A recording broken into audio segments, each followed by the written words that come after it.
Pozdrav vsem skupaj, dobrodošli na novinarski konferenciji ob robu poslovnega dogodka z naslovom Vloga EBRD v Sloveniji, priložnosti v okviru javnih naročil pri projektih, ki jih financira EBRD.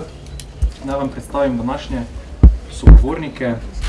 Gospa Jolanta Gabriel, direktorica urada EBRD v Sloveniji, gospa Vedrana Jelušič-Kašič, regionalna direktorica za Hrvaško, Slovenijo, Mađarsko in Slovaško pri EBRD, gospod Jernej Močnik, izvršilni direktor za področje poslovanja z gospodarskimi družbami v Novi KBM, dr. Andrej Fištravec, župan mestne občine Maribor, gospod Aleš Pulko, predsednik območno obrtno-podjetniške zbornice Maribor. Besedo dajem gospe Vedrani Jelušič-Kašič.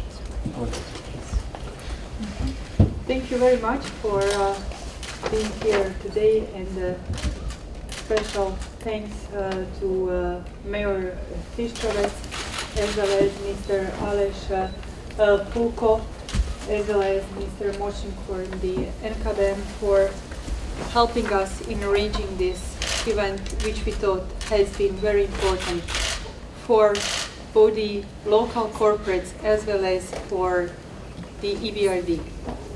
As you might be aware, the EBRD has invested so far about 915 million euro in Slovenia, out of which roughly 165 million euro have been invested in the last 2 years since the reopening of the office. The strategy for Slovenia, for EBRD, has been placed according to the 3 pillars. The first one supports promoting the competitiveness of the private sector through supporting the corporate restructuring, as well as supporting the selected privatizations.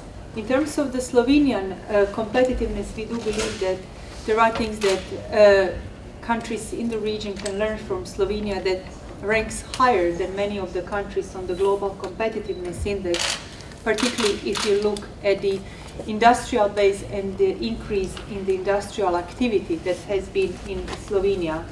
On the other hand, the financial sector needs further support to make it more resilient, and actually the current macroeconomic environment is actually very favorable to promote and to strengthen the competitiveness of the economy to be more resilient to the potential external shocks. The third pillar of the country strategy for Slovenia relates to promoting and supporting the green economy, where we are really pleased to have both of the cities, Ljubljana as well as Maribor, being very much advanced in the resource efficiencies as well as in promoting the digital and green activities. I would stop at this point here and then leave to the others to say a couple of words. Najlepša hvala. Besedo predajam gospe Jolanti Gabriel. Thank you very much. As you know, I have been in the country since 2014 when we reopened the office in Ljubljana. We are very pleased that we are able to actively re-engage with Slovenian companies as well as regional companies, supporting them in the growth, restructuring and long-term finance.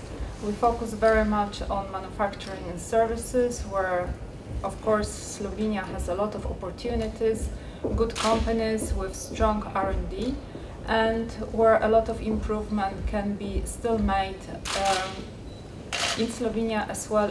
We support these companies in their expansion regionally.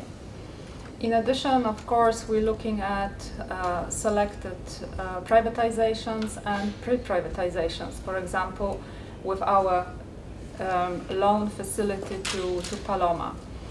In addition, of course, at our core activities is financial sector, which is so much important for the health of entire economy. And we are very pleased that we were able to invest in NKBM and with our partners in Apollo, we are working very hard to restructure the bank and make one of the key leading banks in the region. I'm looking forward, of course, to further challenges and new opportunities in Slovenia. EBRD, of course, is actively supporting our operations here, and we are committed to the country and to the region, and will, of course, gladly support new investment of Slovenian companies that are in need of long-term financing, which we are, of course, here for that purpose. Thank you. Najlepša hvala. Besedo predajam gospodu Jerneju Močniku. Moče se počakate minutko, sekundu samo, da se predstavi.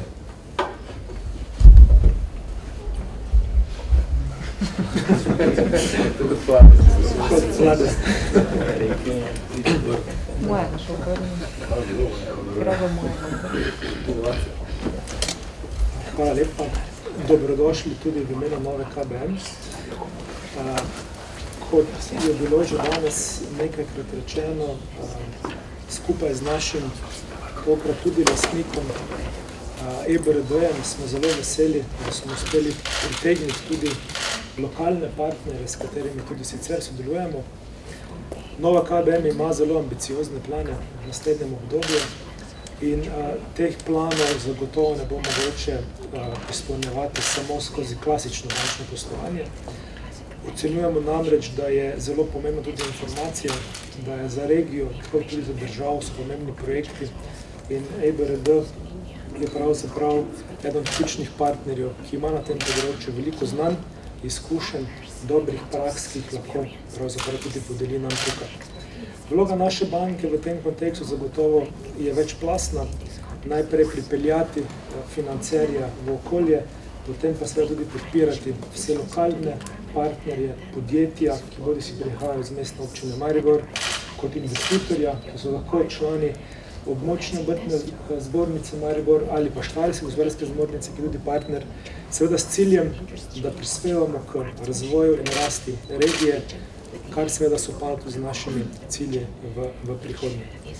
Ob tej priložnosti tudi seveda zahvala vsem za to soorganizacijo, tudi odziv mislim, da je bil zelo pozitiven in smo veseli, da kot hiša prinašamo to neko novo energijo v okolje in seveda se skupaj veselimo novih izzivov. To je naše poslanstvo in v tej vlogi verjetno tudi več to vrstnih dogodkov tudi v prihodnjih mesecih in letih.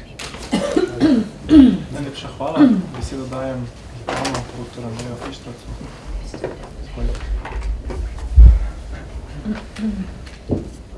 Lep pozdrav tudi v mojem imenu. Maribor potrebuje prestrukturiranje in v prestrukturiranju potrebuje aktivne lastnike. Tako da me zelo veseli, da sta nova lastnika nove KBM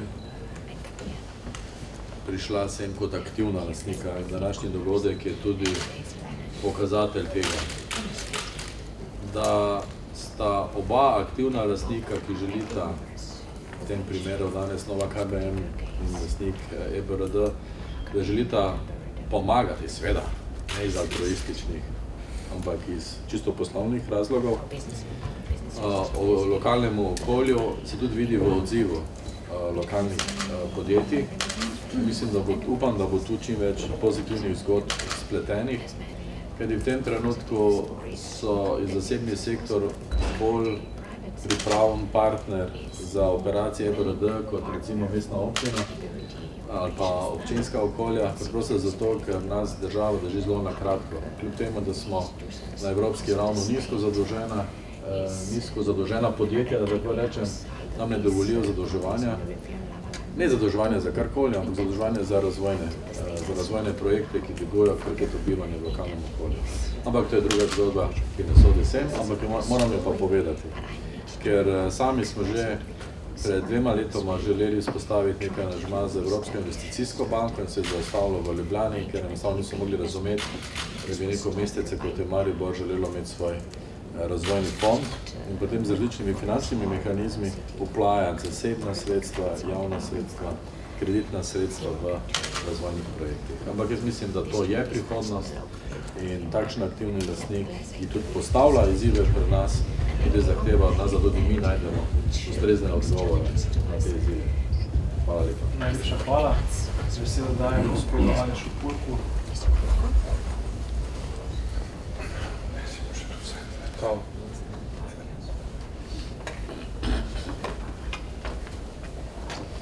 Spoštovani novinari, spoštovana javnost, lep pozdrav tudi iz stališča ali pa strani podjetništva, obrtništva, ki ga zelo veseli dogodek, predvsem iz luči povedanega strani ključnih oseb Evropske banke za obnovo in razvoj. Povzamem dve. Ena je ta, da na nek način želijo pomagati pri prestrukturiranju gospodarstva in kot vemo, gospodarstvo v Podravju je na nek način med slabšimi statističnimi regijami, med slabšimi po statistiki v ostalih regijah in to je zagotovo eden izmed izzivov, ki ga moramo slediti. Namreč naša naloga je pomagati, je poslovna podpora, je pomoč pri tujih virih vsem podjetjem, ki želijo na nek način razbremeniti svoje poslovanje in ga tudi izboljšati. No, drug, še pomembnejši vidik je pa ta, da z Evropsko banko za obnovo in razvoj in seveda z nacionalnim partnerjem Novo kreditno banko Maribor lahko najdemo projekte, pri katerih se mala in srednja podjetja, ki jih mi, kot veste, zastopamo, lahko kot grost najdejo v poslovanju in v sodelovanju na teh razpisih. To je namreč ključno in pomembno, predvsem v času, ko je gospodarska intenziteta v Sloveniji relativno nizka in seveda še toliko pomembne v času, ki prihaja, ko so že napovedi za zmanjšanje gospodarske rasti tukaj in mislim, da lahko na nek način z pomočjo vseh partnerjev in deležnikov tega omizja in pa prejšnje konference na nek način spodbudimo podjetja in spodbudimo razvoj in rast gospodarstva, ne samo v Podravju, prepričan sem tudi, da v celotni Sloveniji. Najlepša hvala. Prosim, če ima kdo kakšno vprašanje.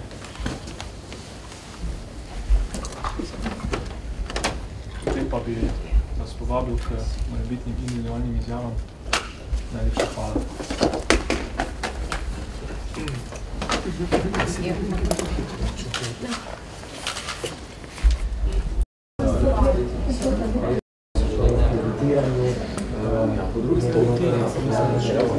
Ta poslovna konferenca je morda priložnost, da Maribor dobi svežnji investicijski kapital, ker vemo, kakšna je situacija v Sloveniji. Ljubljana se odvaja z državnimi sredstvi, za ostali del Slovenije pa pravzaprav ni denarja za investicije, kako preko dvig kakovosti življenja lokalnega prebivalstva.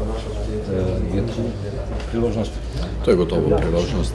Zdaj, državni denar očitno v vzhodno kohezijo ne bo prihajal po željah vzhodne kohezije, torej razvojni denar Evropske unije, čeprav je Slovenija dobila več 100 milijonov več denarja zaradi nerazvitosti vzhoda, ampak po željah centralnih nosilcev oblasti, zdaj pa veste, kaj je bliže srcu pa očem, je drugače, kot če si daleč od srca pa daleč od oči.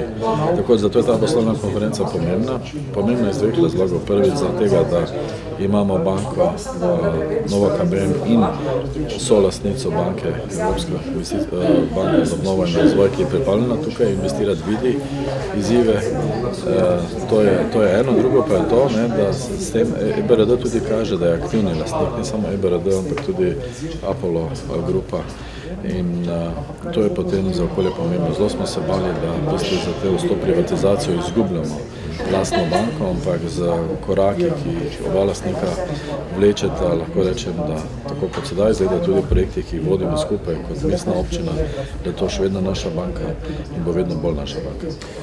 Je ta poslovna konferenca morda prinesti kak nabir projektov, ki bi jih lahko EBRD sofinanciral? Ta nabor se sedaj oblikuje, sedaj sledijo B2B pogovori in potem bo še bolj jasno, kakšni interesi obstajajo na strani poslovnih subjektov in kakšne so možnosti z vidika EBRD.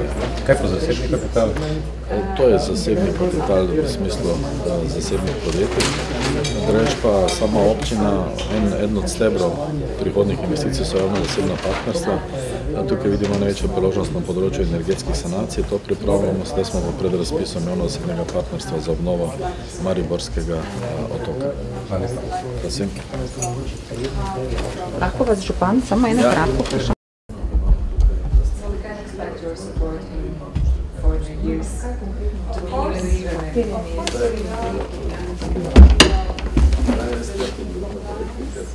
Povejte mi, zdaj, ko je Nova kreditna banka Maribor ukrepljena, tudi fizično oziroma investicijsko, se boste aktivneje vključili v obnovo, da bom rekel, opustošenega, pa skoraj opustošenega Maribora? Nova KBM pod novimi lastniki gleda zgodbo ne več zgolj samo regionalno, pa tudi nacionalno. To, kar je dejstvo, je naše korenine so v Mariboru. Tukaj želimo pravzaprav narediti prve trdne korake. Naši cilji pa segajo tudi naprej, se pravi postati vodilna ali pa ena vodilnih bank na nacionalnem nivoju. Zavedamo se pa, da je treba začeti doma in zato tudi v Mariboru pravzaprav želimo pustiti trdnejši pečat na tej poti. Prav gotovo je kar precej zasebnih interesov, ki bi vlagali, pa vendar, ker niso imeli do zdaj ustreznega bančnega suporta, še manj pa sredstva, ki bi prihajala iz evropskih virov, a si lahko potem Maribor v prihodnje obeta res razvojni preboj, kar res zdaj že spi nekaj let. Ja, torej, kljub temu, da so napovedi gospodarske rasti in sicer razvoja zelo pesimistične v zadnjem času, mi verjamemo, da z skupnimi močmi lahko naredimo korake naprej. Seveda to ni zgolj in samo odvisno od banke. Banka je tukaj eden od pomembnih deležnikov, ki mora zagotavljati na eni strani informacije lokalnemu gospodarstvu, tudi zasebnemu in javnemu, na drugi strani pa pravzaprav iniciative praviloma prihajajo iz gospodarstva. Naši banki bomo z veseljem spremljali, proučili in vsake dobre se tudi podprli. Upamo, da bo res tako. Hvala lepa. Ja, hvala tudi vam. Dobro. Tako.